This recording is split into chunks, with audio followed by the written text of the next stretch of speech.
Ubers is a competitive Pokemon format with very few restrictions. The most overpowered legendaries in the game are completely legal to use here, and you can use as many of them as you like. In Generation 9 we have one of the highest power level Ubers formats in history, with such titans as Koraidon, Zacian Crowned, and a newly buffed Arceus at the center.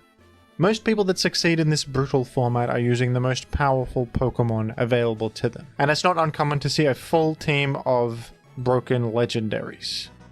However, in an unbelievable turn of events, the Ubers world record for Gen 9 has recently been broken, using a team featuring 4 seemingly unviable low-tier choices. These being Amoonguss, Alomomola, Tyranitar, and Galarian Weezing. There are only 2 legendaries on the team, Koraidon and Lunala. This almost looks like it could be a VGC team, like this player forgot they could add more legendaries, but no, this is a serious team that has achieved the highest ELO rating we've seen so far in Gen 9 Ubers, and of course hit a #1 position in the entire world. So what's going on with this team? Why these oddball Pokemon choices? And what is the secret sauce going on here that has led to such success? Why don't we take a look at this creative team that has broken records? The player who built this team is called ZowwyCafe, and they've conveniently shared their thought process in this Smogon thread that I will link in the description and the pinned comment. Now first I'd like to talk about Alomomola. I kind of hyped this up for dramatic effect as a strange Pokemon choice, but that's not really true. This is a good Pokemon in OU, I'm sure you're all aware, with its great combination of water typing, the ability regenerator, and wish and flip turn as moveset options. This can heal up teammates, act as a pretty nice reliable pivot. Even in Ubers among really high power level Pokemon, its bulk is impressive as high HP, a solid defense stat, and mono water makes it even pretty effective against Koraidon, the #1 Pokemon in the metagame, and various other physical threats. So seeing Alomomola here is not that crazy. But some of the other Pokemon choices here are a little bit odd, aren't they? Amoonguss is a Pokemon that was severely nerfed in Generation 9 ever since the Sleep ban. If you're not aware, Sleep is banned in its entirety in Gen 9 competitive singles, even in Ubers. And that's kind of the whole reason to use Amoonguss in many cases. Beyond that, its move pool is very limited. I mean, look at what it's running here. It's got Sludge Bomb for a simple poison type attack that may inflict level 1 poison to the enemy, Foul Play, Clear Smog. These are decent, but nothing like Knockoff or much good utility. Its stats are also pretty middle of the road. So what is Amoonguss being used for on this team, I wonder?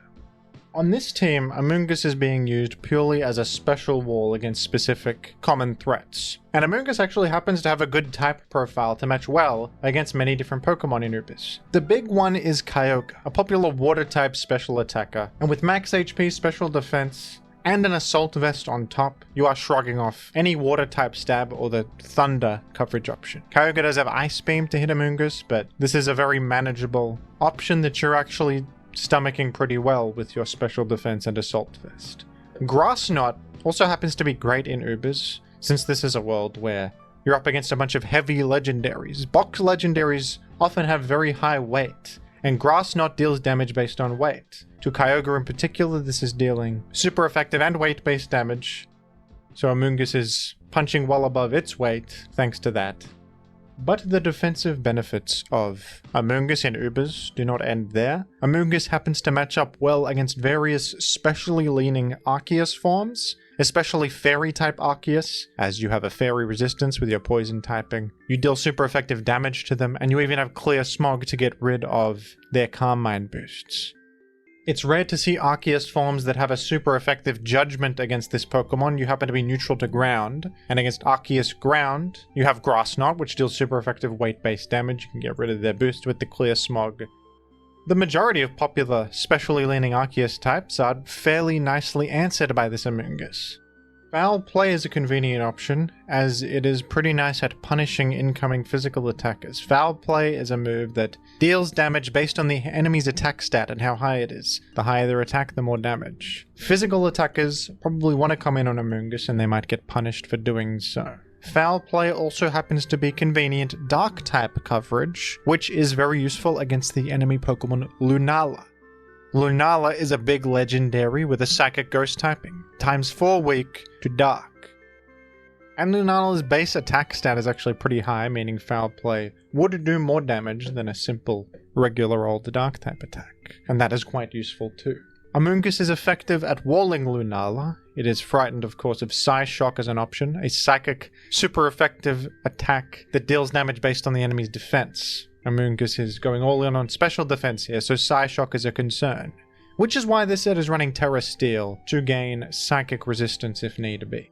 Fluttermane is another Uber's special attacker that can use Psy Shock as an option, so it's good to have some insurance against that. Another thing that makes Amoonguss cool is that it is a bit of an anti-Trick Room Pokemon. Trick Room is not that common of a field effect in competitive singles because of the limited amount of turns it lasts for, but in Ubers it's quite good.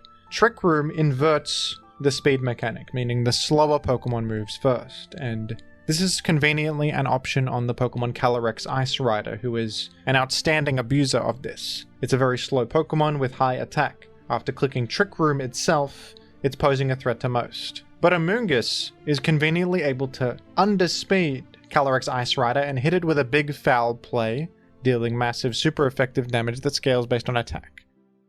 Amoonguss has a similar effect against Necrozma Duskmane, who occasionally runs Trick Room. This Assault Vest Amoonguss, even though the utility of it seems limited, it happens to check all of these important Pokemon in Ubers and really round out the team defensively. Being a poison type, it can also soak toxic spikes, which is pretty good, and similar Pokemon that serve the same purpose cannot do that. It's also immune to toxic, which might come in handy. Galarian Weezing is a very cool choice here, and a very smart choice actually. We have seen Galarian Weezing actually prop up in Gen 9 OU a little bit, despite its fairly low tier ranking, for its useful and unique qualities. And apparently these qualities are pretty nice up in Ubers too.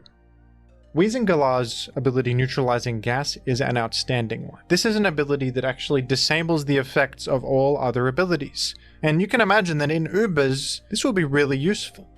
The number one Pokemon in the game is Koraidon, who really relies on the ability Orichalcum Pulse for its source of damage. Orichalcum Pulse sets Sun on the field, and while Sun is active, grants Koraidon with an attack boost. Galarian Weezing completely deactivates this ability on switch-in, and conveniently has a ×4 fighting resistance, which gives it a logical entry point. Galarian Weezing happens to have an excellent physical defense stat, and fairy typing to hit Koraidon with massive super effective damage. Galarian Weezing can also do something on these defensive switch-ins against such a common Pokemon because it has Defog, and Defog is a scarce option in Gen 9. So many things that used to have Defog in previous games have lost this option. There were more dex cuts and moveset cuts here, so this is imperative. And on this team that is very defensive and wants to control hazards, clearly, Defog is a very important option. So you're killing two birds with one stone here as a Koraidon answer and a hazard remover. But Galarian Weezing has more application than just this. Neutralizing Gas has a lot of useful ways to be abused in Ubers. Just like in OU, one of the most common Pokemon here is Gliscor, who is famous for its great defensive typing, move pool, and elite ability Poison Heal. Yes, that is an elite ability. That's an accurate descriptor of the ability. But Neutralizing Gas disables Poison Heal. You yourself are immune to being poisoned, so you're not worried about toxic. And you have the physical defense to stomach Earthquake as well, and Pain Split as a way to heal back up. Plus, Defog gets rid of the hazard set by Gliscor himself. Neutralizing Gas can also get rid of Regenerator, as established. Alomomola is actually a pretty common Pokemon here, and you can prevent it from getting that free Regenerator healing by disabling Regenerator. Blissey is a very common Pokemon in Gen 9 Ubers, and Blissey relies pretty heavily on the ability Natural Cure to get rid of status ailments, but Galarian Weezing can not only toxic Blissey, applying pressure to it, it disables Natural Cure, meaning if it switches out, it does not cure that poison, and that's massive. That could be a pressure point. That could be a way through Blissey, such a defensive titan. Some more important abilities you can disable are Clefable's Magic Guard and Garganicle's Purifying Salt. There are so many defensive Pokemon here that rely heavily on their abilities for their defensive value, and Galarian Weezing is punishing all of them, and the number one Pokemon in the game, Koraidon, at the same time. And it's a defogger, and it's spreading status. It's a brilliant choice in Gen 9 Ubers. There really seems to be a good meta call right now. Tyranitar is also here, Tyrannosif. Now if this was a few generations ago, you would probably not be too surprised to see Tyranitar in Ubers. In many games, Tyranitar is seen in Ubers, despite usually being an OU Pokemon, because it is such a great sand setter. The special defense boost in the sand is very useful, and it tends to match up well against common Ubers Pokemon like the Deoxys forms and Lunala, etc. But in Generation 9, Tyranitar has had a historic fall-off. It fell from OU to UU. It no longer has important options like Pursuit. Sand is not permanent, of course. It hasn't been for a long time. And Tyranitar is just far worse than it used to be. On top of that, the #1 Pokemon in the game is Koraidon, a fighting type that sets Sun on the field. It seems like that would be an atrocious environment for Tyranitar to exist in. Folks, sorry to interrupt. I've just gotten a message from this that says the monkey's paw curls. That is very sinister. What's going on? They're freaking me out. Anyway, sorry. The reason for Tyrannosif here is similar. It is a good defensive Pokemon against specific things that also has useful utility at the same time. Tyranitar has a great matchup against Eternatus thanks to its special defense boost in the sand, and the punishing knockoff and stealth rock that it can use upon switching in. Tyranitar is outstanding against Lunala, not only because of your ×4 super effective damage against it, and your excellent typing and special bulk, but also because you create Sandstream, which disrupts Lunala's Shadow Shield. Lunala relies on being at full HP to survive incoming hits, but the sand conveniently deals that little bit of chip damage to remove their Shadow Shield. Tyranitar also happens to match up well against the common Ho-Oh. Having all these useful entry points means that Knockoff is a great follow-up click, as it will punish what's directly in front of you and any switch-in. Knockoff straightforwardly removes an item from the enemy, so an incoming Koraidon, Groudon, or Kyogre will be devastated by this, losing their valuable choice item. Ho-Oh will lose heavy-duty boots, which is catastrophic for them. Knockoff is very high value here. Stealth Rock does as well, especially in conjunction with Knockoff to get rid of all those boots users. And Roar is interesting too. I mean, Roar has the straightforward application of just getting rid of defensive boosts and shuffling Pokemon around, even forcing some hazard damage on them. But Roar has another cool application alongside Lunala's Future Sight.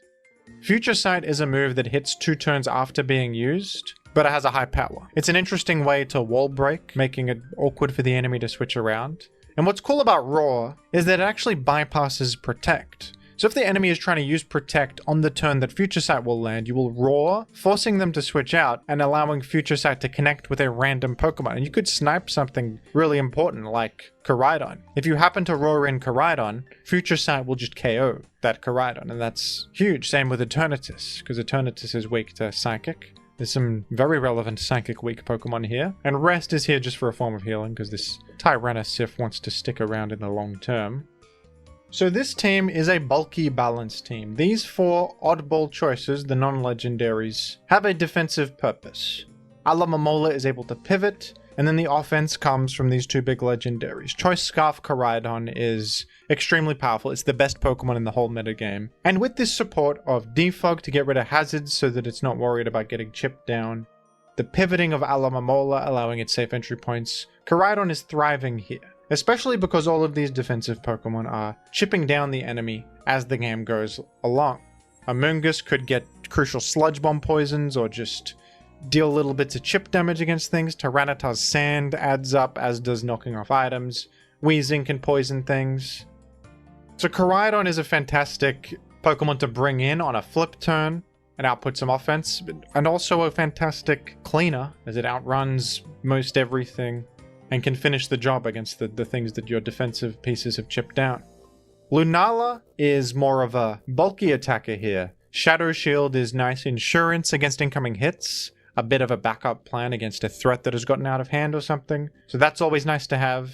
Makes it a bit better on this team as the breaker of choice, because you also have this nice extra insurance against things. Moongeist Beam is of course a fantastic breaking option, and Future Sight works well with this, because Future Sight allows you to attack in the future and then go to your defensive fellas, and the Tyranitar Raw synergy is there. Future Sight is a fantastic breaking option that works well with the rest of the team.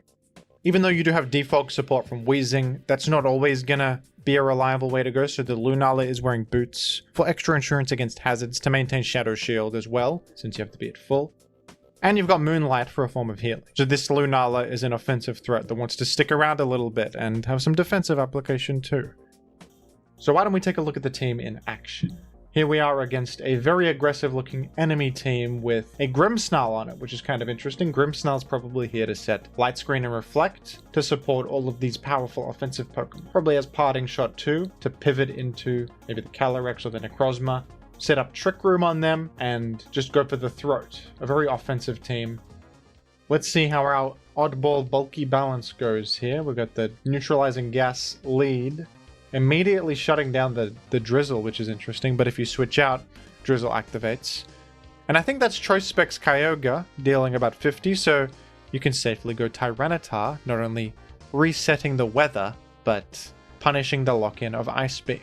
And you've established Stealth Rock on the field here, that's very nice. In comes Galarian Weezing to disable Prankster, I guess, probably just here to hit it with Dazzling Gleam for super effective damage. Taunt comes down. And you're faster than the Grimmsnarl, which is funny. That's cool. You're actually faster than Grimmsnarl. Usually Grimmsnarl's acting first. You don't see that every day. Lunala's gonna come in to, of course, stomach that Necrozma with Shadow Shield. Is Moonlight gonna come down to heal all the way back up? Yep, we've maintained our Shadow Shield. Beautiful move. Amoonguss comes in on the Kyogre and shrugs off Water Spout. Against Choice Specs Kyogre in particular, you have a really great time against Kyogre. Because if they Ice Beam, you can just punish the lock-in so easily and figure out their set. And you can just go Koraidon against Water Spout, of course. You resist it and set Sun. Look at how well the Koraidon pivots into Lunala there. And this is such a free... Yeah, it's a Moongeist Beam. Crushing Kyogre there. So much damage. Look how safe it is to go Amoonguss against this. You're taking peanuts. You're taking nothing. Paralysis does not matter. You could very easily shrug that off. And Grass Knot will end Kyogre's career here if it chooses to stay. It doesn't. Not that time. Lucky full para there for the enemy. Full para again. It doesn't matter though. Amoonguss is doing its defensive job. And let's see the Galarian Weezing in action against Koraidon. Let's see this. Dazzling Gleam should one-shot this. And wow. Wow. Living a +2 Flare Blitz. The Sun actually doesn't get deactivated by Neutralizing Gas. Just the attack boost gets deactivated. But Kyogre's Drizzle got deactivated there temporarily. Weezing Gala absolutely did its job. I can't believe it lives a +2 Flare Blitz. Just goes to show how much Koraidon relies on the attack boost from Orichalcum Pulse for its damage output. And Lunala is such a nice safety net against these powerful threats. Look at how you can just come in and be so safe in the face of the Calyrex because of Shadow Shield. Alomomola can freely Wish here and flip turn out. Back to Lunala. Trick Room was clicked there, interestingly. That didn't really achieve much. And Lunala is all the way back to fruition. That's another great synergy, is that Wish heals Lunala back up to the Shadow Shield and allows it an extra safety net against incoming hits. And here is Amoonguss, who will be very effective against this Carmine Arceus. Hopefully it's not full powered every turn. Clear Smog gets rid of all of those stat boosts. And then Koraidon comes in. The enemy did not select Iron Defense there, so it's going to be vulnerable to a physical hit. Pivoting to Lunala. It's a bit of an awkward endgame, actually. This Arceus is kind of difficult. You got Future Sight. Amoonguss can actually clear Smog before Future Sight lands, getting rid of these special defense boosts, and then Future Sight will secure the game with a one-shot KO. Crit for dramatic effect, but that would have KO'd regardless because all those special defense boosts got eliminated. That was a cool way to punish the Terra Poison Arceus in the endgame there. Probably terrestrialized to not be weak to grass, but ended up biting you as you became psychic weak. What a good game there. You've absolutely decimated this very meta-looking offense Ubers team. Beautiful work. The Amoonguss was imperative. The Weezing Galar did its job excellently against Koraidon. The whole team works very well in tandem here. It's very synergistic, and I think that was a fantastic showcase of how the team works. Congratulations to ZowwyCafe for achieving this very impressive ELO world record with a rather unique Gen 9 Ubers team. It looks like you've really figured something out here with a team that seems very consistent, seems very well prepared for almost the whole metagame. I think it's a very well built team. What do you think of the team, folks? Now that people are prepared for it, will it have to adapt to an ever-changing metagame? Will we see something punish this team? Who knows? Let me know down below in the comments. What do you think of these developments, and thank you for watching as always.